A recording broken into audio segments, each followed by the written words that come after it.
नमस्कार दोस्तों, स्वागत है आप सभी का मेरे इस यूट्यूब चैनल पे। मैं डॉक्टर पूजा शर्मा आज आपके लिए लेके आई हूँ PS TET, Punjab state teacher eligibility test. ठीक है, इस टेस्ट के बारे में आज हम इसके देखेंगे कि इसके लिए क्या एलिजिबिलिटी रहती है और इसके लिए क्या पैटर्न है पेपर का, क्या स्टाइल रहता है पेपर का और कौन कौन है जो इस एग्ज़ाम को दे सकते हैं। क्योंकि आपको पता होगा ये एग्जाम बेसिकली डिवाइड होता है टू एग्जाम्स में, टू पेपर में डिवाइड होता है। ये पेपर 1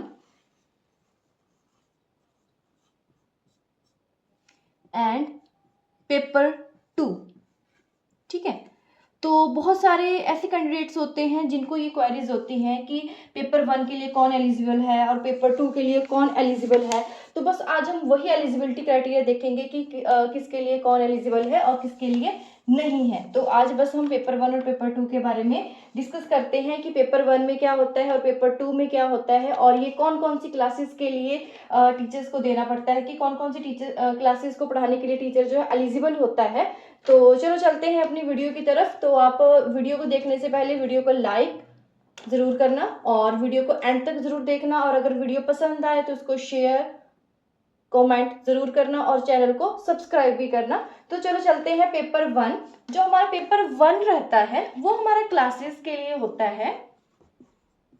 पेपर 1 हमारा होता है for classes 1st to 5th।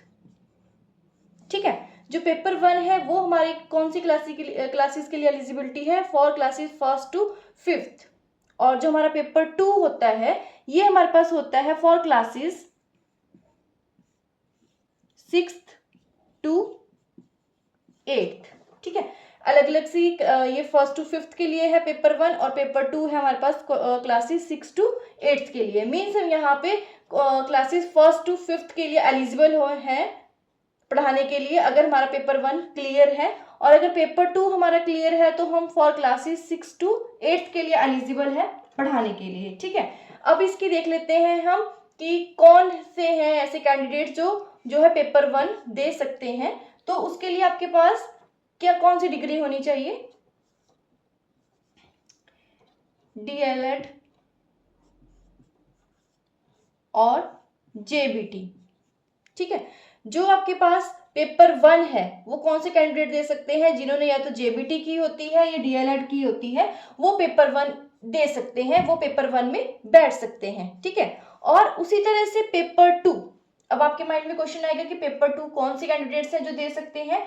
तो जो जिन कैंडिडेट्स ने बीएड की होती है, बीएड, ठीक है, बीएड, तो वो लोग जो है पेपर 2 दे सकते हैं और पेपर 2 के लिए वो एलिजिबल हैं। ठीक है, और इफ अगर किसी ने डीएलएड जेबीटी, अगर किसी ने डीएलएड जेबीटी प्लस बीएड दोनों ही की है, क्योंकि आपको पता है हमारे यहाँ पे जो है बेरोजगारी के कारण लोग जो है डीएलएड भी कर लेते हैं, बीएड भी कर लेते हैं फॉर एलिजिबिलिटी। ठीक है, तो अगर जिसने ये दोनों ही डिग्रीज की हैं तो वो दोनों पेपर्स के लिए एलिजिबल है, तो वो पेपर 1 भी दे सकता है, साथ में वो पेपर 2 भी दे सकता है। क्लियर? तो ये था कि जो आपके पास पंजाब टेट रहता है, Punjab state teacher eligibility test है, कौन कौन से कैंडिडेट्स हैं जो पेपर 1 दे सकते हैं और कौन कौन से ऐसे कैंडिडेट्स हैं जो पेपर 2 दे सकते हैं, और ऐसे कौन से कैंडिडेट्स हैं जो पेपर 1 भी दे सकते हैं प्लस पेपर 2 भी दे सकते हैं, दोनों ही पेपर्स के लिए एलिजिबल है। ठीक है, तो उसके लिए आपके पास ये एलिजिबिलिटीज होनी चाहिए। ठीक है, ये आपके पास जो है यहाँ पे ये डिग्रीज होनी चाहिए। अब आपके माइंड में क्वेश्चन आएगा कि अगर आपने फॉर क्लासेस 9 to 10 के लिए जाना हो तो आप कौन सा पेपर दोगे, क्योंकि ये तो सिर्फ 6 to 8 के लिए है। ठीक है, अब कुछ के लिए ये भी होता है ना कि हमने फॉर क्लासेस 9 10th को भी पढ़ाना है। तो अगर आपने for class 9th to 10th के लिए आपको क्या करना होता है, जो आपका ये पेपर 2 है, एक तो आपका ये क्लियर होना चाहिए, पेपर 2 आपका जो है क्वालिफाई होना चाहिए। देन पंजाब स्टेट द्वारा एक पोस्ट निकाली जाती है,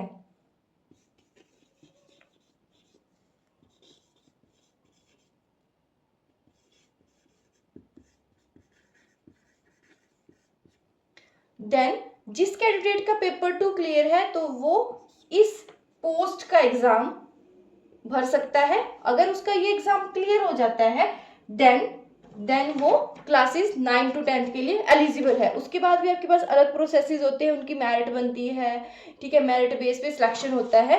तो मतलब पहले आपको पेपर 2 क्लियर होना चाहिए, साथ में जो ये पंजाब स्टेट द्वारा ये पोस्ट निकाली जाती है, ठीक है, मास्टर कैडर करके, ये वाली क्लियर होनी चाहिए। उसके बाद आप क्लासेस 9 to 10 के लिए एलिजिबल हो, ठीक है। फिर आपका जो भी नेक्स्ट प्रोसीजर रहता है वो होगा, देन आप 9 to 10 के लिए एलिजिबल हो, ठीक है। और आपको इसके लिए क्वालिफिकेशन क्या चाहिए, आपको सिंपल क्वालिफिकेशन क्या होनी चाहिए आपकी, आप ग्रेजुएशन होने चाहिए, ग्रेजुएट होने चाहिए, प्लस आप बीएड भी होने चाहिए, क्योंकि अगर बीएड होंगे तभी आप पेपर 2 दे सकते हो ना। साथ में आपका जो ये पेपर 2 है पीएस स्टैट पंजाब स्टेट का जो ये पेपर 2 है वो आपका क्लियर होना चाहिए, ठीक है। तो ये थे हमारे पास यहाँ पे, ये थे आपके, तो ये थे हमारे पास यहाँ पे डिफरेंट क्राइटेरिया कि हम पेपर 1 कौन से दे सकते हैं, पेपर 2 कौन से कैंडिडेट दे सकते हैं, और पेपर 1 प्लस पेपर 2 कौन से कैंडिडेट दे सकते हैं, साथ में 9 to 10 क्लासेस के लिए क्या क्या पेपर होंगे, ठीक है। उसके बाद आपके माइंड में क्वेश्चन आएगा कि चलो 10th क्लासेस तक तो हो गया, फॉर अगर आपने क्लास 11th एंड 12th को पढ़ाना हो तो कौन सा एग्जाम होगा, ठीक है। तो उसके लिए पंजाब द्वारा एक पीजीटी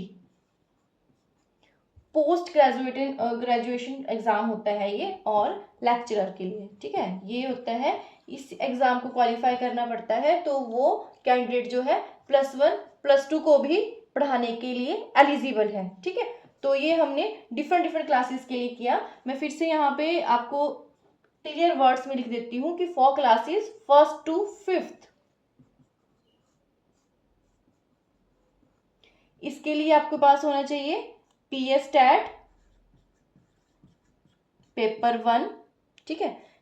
और अगर आपने क्लासेस 6 to 8th टीच करनी है तो उसके लिए पीएस स्टैट का सेकंड पेपर क्लियर होना चाहिए।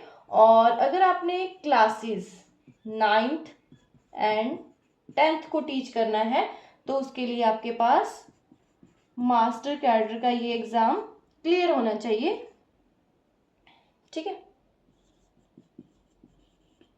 एंड अगर आपने क्लासेस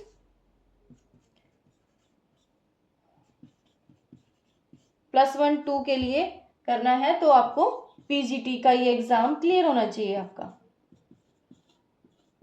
ठीक है। तो ये थे हमारे पास डिफरेंट क्लासेस के लिए कि कौन कौन से एग्जाम दे सकते हैं और कौन कौन से नहीं। बाकी इसका जो डिटेल में सिलेबस है हम नेक्स्ट वीडियो में शेयर करेंगे, ठीक है। तो आज मैं आपको इसके थोड़े से मार्क्स भी बता देती हूँ कि जो आपका जो ये एग्जाम रहता है पीएस स्टैट पेपर 1, ये जो आपका पेपर होता है पीएस स्टैट पेपर 1, इसमें आपके पास टोटल जो क्वेश्चंस रहते हैं, टोटल क्वेश्चन आपको 150 क्वेश्चन पूछे जाते हैं, ठीक है। 150 क्वेश्चंस के लिए आपके पास मार्क्स भी कितने होते हैं, 150 मार्क्स के क्वेश्चन होते हैं, और 1 मार्क का हर एक क्वेश्चन होता है, 1 मार्क ईच, हर एक क्वेश्चन का 1 मार्क्स का होता है हर एक क्वेश्चन। और नो नेगेटिव मार्किंग, कोई भी नेगेटिव मार्किंग, गलत आंसर के लिए कोई नेगेटिव मार्किंग नहीं होती है, ठीक है।